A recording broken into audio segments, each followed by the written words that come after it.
Baimboka, bana membre, taka likambo ya réseau ya Congo ndenge ezalaka. Nakataki te, nakata ite. Nandoloba na kaka réseau ne mutu ekimaki. Nandoloba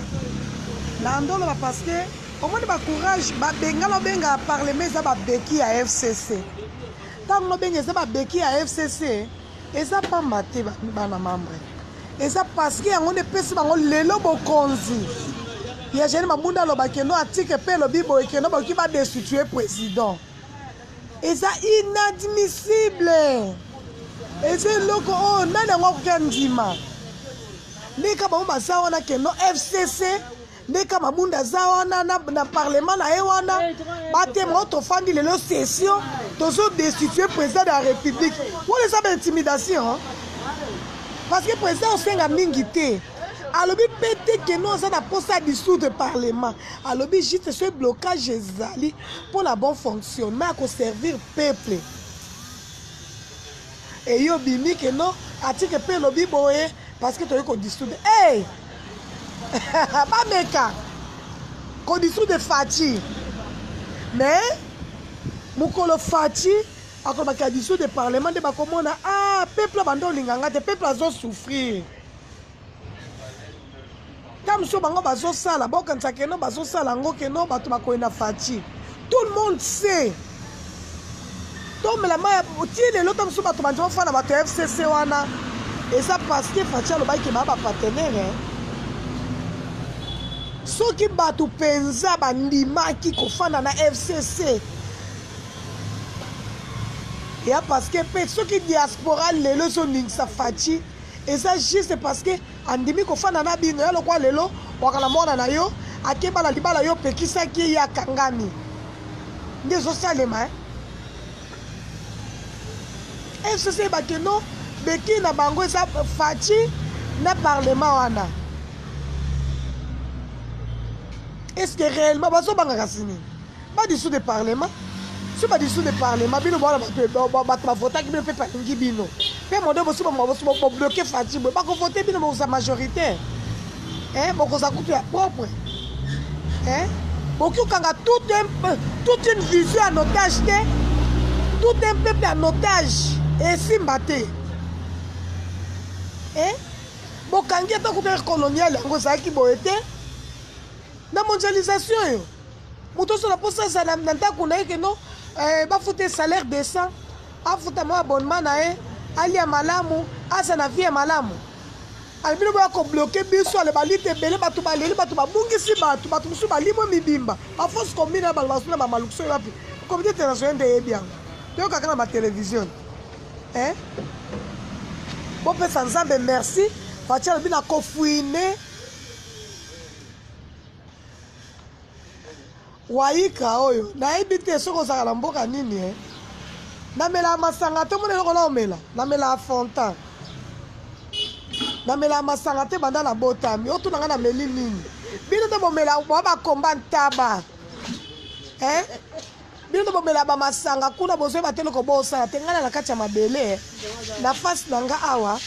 na face ya Brahima na imsa masanga ono lo bana congolaise du sang et la fanda ka awa to balikambo ya Congo ya mboka na biso raison de ça que maman bona pemina na meli fanta na lié alina se sous ma case parce que ngana pede na lingana pede énergie hein ya likambo mboka ya likambo dissolution ya parlement de tozolo belela to na posa parlement na ba dissoudre ngo bango ba banga pourquoi l'audacité ko pesa ça que non parler la constitution pe lobby tu peux qu'on destituer président. Hey! Fati béton.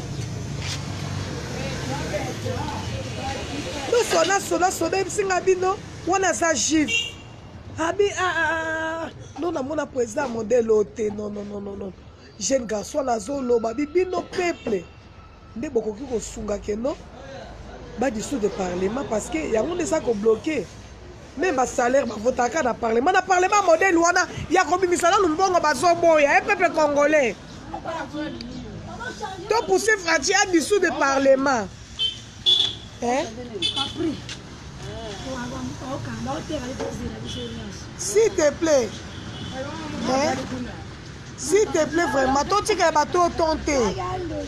Les loba au kangaba, tout quoi, tu m'as dit que Kabila zonga, eh boy. Bon, le gars ça le combat bloqué, Fati, pas qu'on bloqué était. Il n'a pas coquille. Tant ma personne a répondu à ma décision, surtout à condition de parlement et coquille. Le coup il n'a pas coquille, allez tout soutenir rien, tout le banae qui est à dissoudre le parlement. Tout le monde élection, hein? Parce que bangadi babangate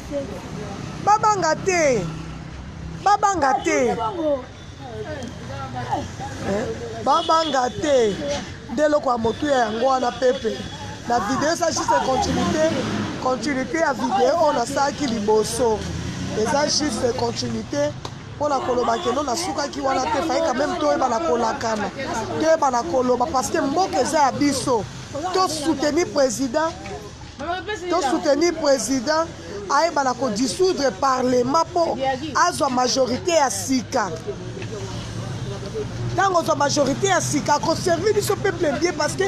viser à Fati ça le peuple d'abord. Le peuple d'abord parce que partout bango ba tché wana bazo bloquer biso.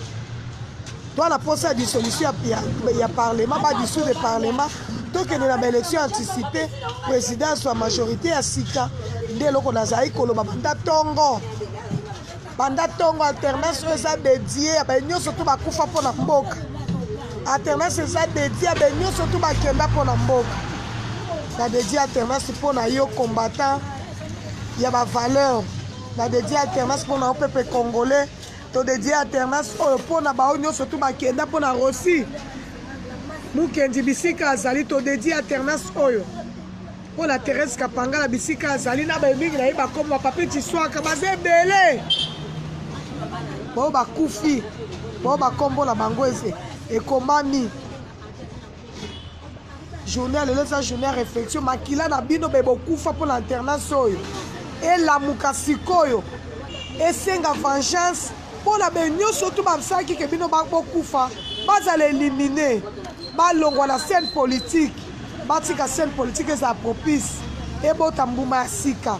politique ezaka te que non pour la politique ba se enrichisaka ba travailler pour la peuple na vision ya sika ya Félix Tshisekedi Tshilombo azala makanisi ya malamu pour na mboka na yaki kolanda mama Denise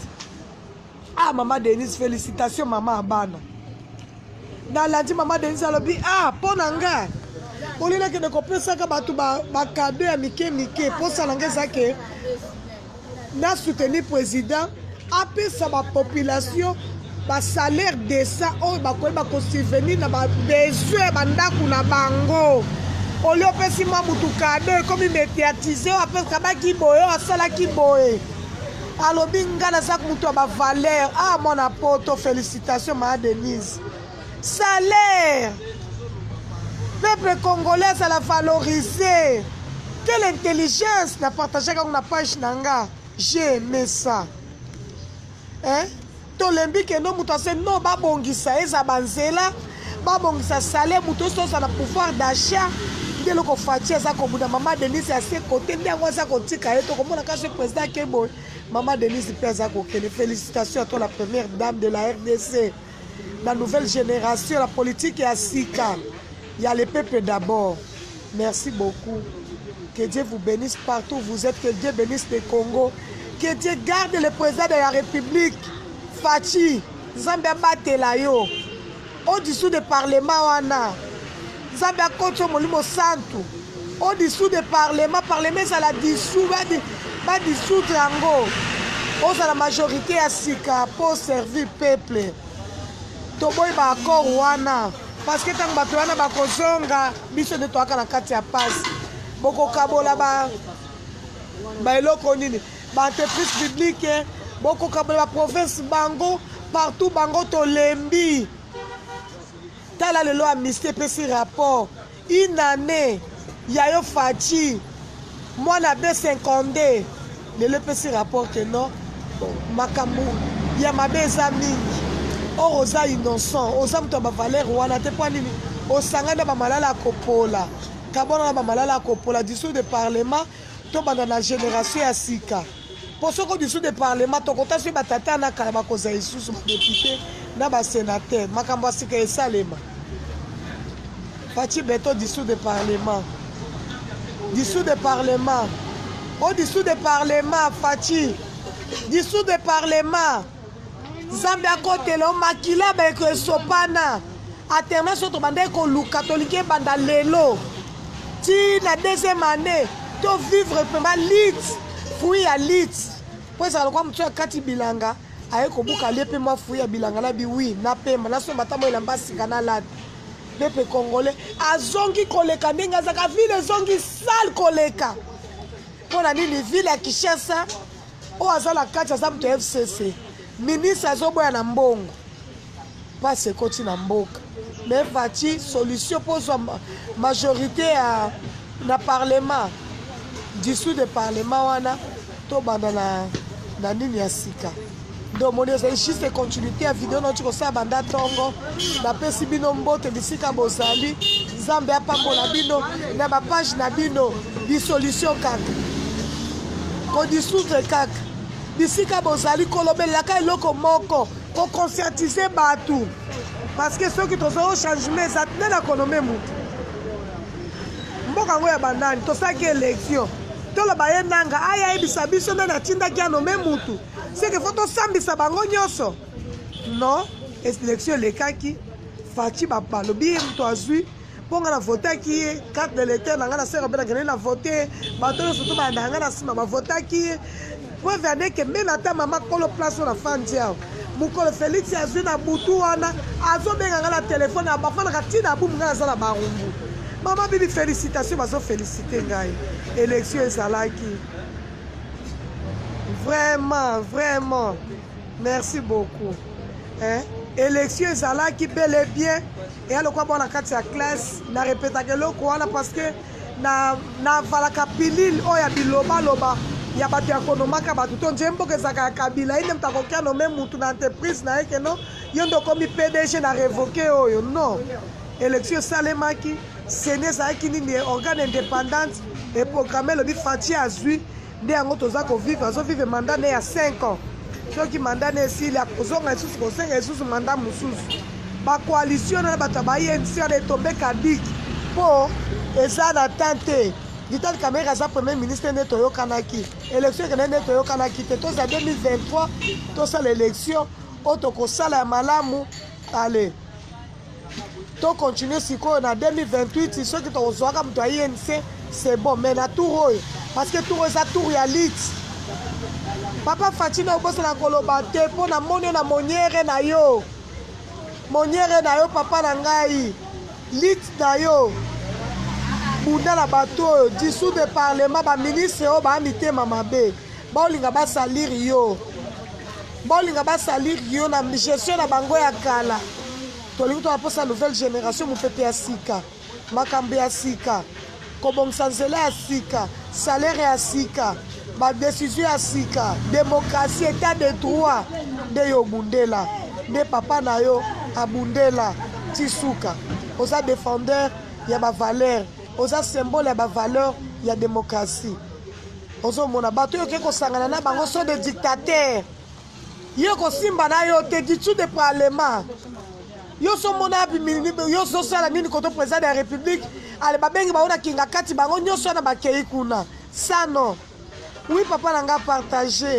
partager pour mettre la bandai banda tongo ekataki mpona taka réseau comme trop long papa na nga Philippe mbote na yo partager ça la problème te bato bapartager ebele on asalaki liboso okuse mpo koti na page nango komona mpona oto ekosala bato bapartage so 40 combien deya basi bapartageaki yo mpe soki opartage kozala malamu tozoloba mpona Congo mpona patrimoine combien ata nde bofanda na Belgique miso mi ezalaka awa okofanda bayebiso bino mama na yo kuna maladi fo otinda mbongo eske eza normal lete ezali ekokozwa mama na charge te moto akufi ifo mbongo euta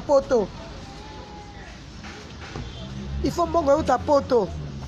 mpo bakunda ye omoni teke eza normal te bino mpe bana mposa bovivre vie na bino kuna eza te bosaka botindaka bato mbongo ato wana mposa ya changement Félix aza koincarne changement mais bato baza tout autour na ye de bato basa tout autour de la cabinet s'il vous plaît natangi likambo cabinet na été parce que ana ba conseiller na yeba na biso bana membre ba combattant o bazo pesa toli ya malamu bato ba tout autour de gouvernement exécutif oyo ko exécuter vision na ye ne bazo tchela ye ba calme voilà c'est ce que j'allais dire président de la république ya sien alukaka kutu 15 personnes tout autour na ye atikala kozwa te politique ya buzoba mais na commandé ba millions de personnes bazo landaka ye kuna na kinga kati basungaki ete poza na bila moko positif bakalaki lelo bazolandaka ye lisusu nayebi biso banaposa baachevé na kanda ya peuple ekomi yo tie na misa mbongo te mpo kinga kati mofeno makinga o boye non c'est pas normal bapropose bakombo na bino nde eloko nabi koloba bana membre napesi bino babizu ebele nalobi mingi mpenza lelo eza journée na ngai koloba parce que tobandeki kokanisa bamarche tobandeki kosala totamana bamateka bableuban monaka pale otiene elongi mpo andi balakimogene awa pilipili bamisu ezopela mpona koluka alternance oyo lokola eza jour anniversaire lokola tozwaki yango tosincline liboso ya baye nyonso to basi bakenda mpona ntina alternance oyo batika bana na bango nzambe ya mawakanisa bana na bango batika basi na bango nzambe akanisa basi na bango tokontinue liste oyo si tokozwa dissolution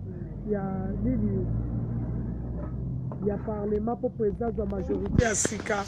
mpo azwa exécutif ya sika oyo koyebana kosunga ye mpo soki président azwi majorité ya sika akosala sikoyo gouvernement ya sika à partir ya gouvernement wana ya sika nde koyeba koexécute vision ya chef de l'état bato ya fcc baeshua bambula ebele bakoki jamais kondima succès ya faci nde loko tozosenga epa na peuple congolais totravaille banda sikoyo lokwa une année ekoki ale tokota siko na travail ya koluka badissoudre parlement fcc bino ba majorité bobanga te ce président dissoudre bokoye so c'est pas peuple kako avotaki bino akorenouveler suka kofaire c'est pas la bino ti bozobanga nini bobanga te bokomokana bosala destitution ya président non bosala te boapela droit na te mpe pakolinga yango te parce que faci jusqu'à maboko pembe aza na masumu loko bino bowana yango te bosali peuple bafosse commune kozanga bamai babiti ya koyo bozobongisa te eza pasi